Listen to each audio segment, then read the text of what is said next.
Hi, welcome to Tanvika சமையல். இன்றைக்கி நம்ம வாழைப்பூ வச்சு 65 எப்படி செய்கிறதுன்னு பார்க்கலாம்.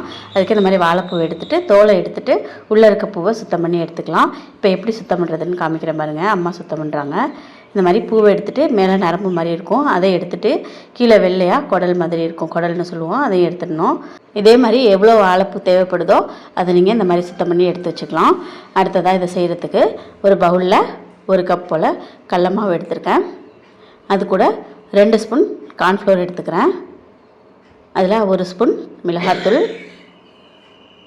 அரிசி மாவு இருந்தாலும் நீங்கள் 2 ஸ்பூன் சேர்த்துக்கலாம். நான் அரிசி மாவு சேர்க்கலை இப்போது.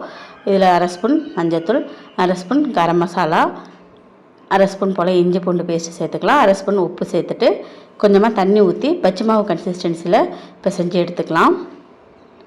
இந்த மாதிரி கொஞ்சம் கொஞ்சமாக ஊற்றி பிசைஞ்சுக்கோங்க. கட்டி இல்லாமல் இந்த மாதிரி கரைச்சி வச்சுக்கோங்க. இப்போ காமிக்கிற மாதிரி வீடியோவில் இருக்கணும், இந்த மாதிரி கன்சிஸ்டன்சியில் இருக்கணும். இப்போ சுத்தம் பண்ண வாழைப்பூவை ஒன்று ஒன்றாவும் எடுத்து நீங்கள் டிப் பண்ணி போடலாம், இல்லை மொத்தமாகவும் எடுத்துகிட்டு இந்த மாதிரி டிப் பண்ணி போட்டுக்கலாம்.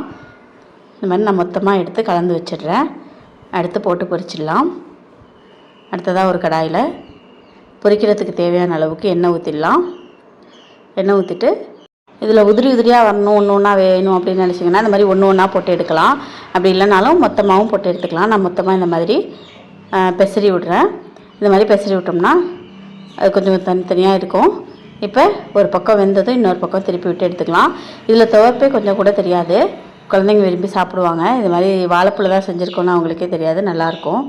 கண்டிப்பாக ட்ரை பண்ணி பாருங்கள். இப்போ ஒரு பக்கம் வெந்ததுக்கு பிறகு இன்னொரு பக்கம் மெதுவாக திருப்பி விட்டுடலாம். நான் இதில் காரம் கொஞ்சமாக போட்டு ஃபஸ்ட்டு எல்லாத்தையும் போட்டு எடுத்துக்கிறேன்.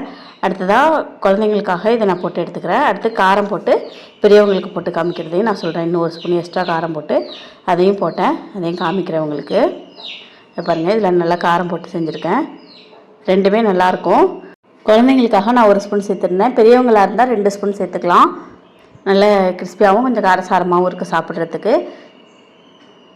நான் இப்போ எல்லாத்தையுமே போட்டு இந்த மாதிரி பொரித்து எடுத்துடுறேன்.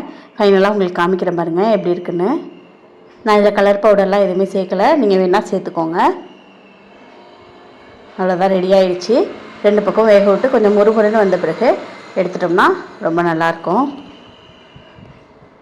ரெடி ஆகிடுச்சு. இப்போ நம்ம எடுத்துடலாம். டிஷ்யூ இருந்ததுனாலும் நீங்கள் போட்டு அதை எண்ணெய் குடித்ததுக்கு பிறகு நம்ம பரிமாறலாம். நான் எல்லாத்தையும் எடுத்து வச்சுட்டேன். அவ்வளோதான். என் பையன் சாப்பிட்டு பார்த்துட்டு நல்லா இருக்குனாங்க, நல்லா மொறுமொறுன்னு வந்துருந்தது. அவங்களுக்கு இன்றைக்கி ஈவினிங் ஸ்நாக்ஸ் இது தான், சூப்பராக இருக்குன்னு சொன்னாங்க. கண்டிப்பாக நீங்களும் ட்ரை பண்ணி பாருங்கள். குழந்தைங்களுக்கு செஞ்சு கொடுத்துட்டு எப்படி இருக்குன்னு கமெண்ட்டில் ஃபீட்பேக் சொல்லுங்கள். வீடியோ பிடிச்சிருந்தா லைக் அண்ட் சப்ஸ்கிரைப் பண்ணுங்கள். இன்னொரு வீடியோவில் பார்க்கலாம். பாய், தேங்க்யூ.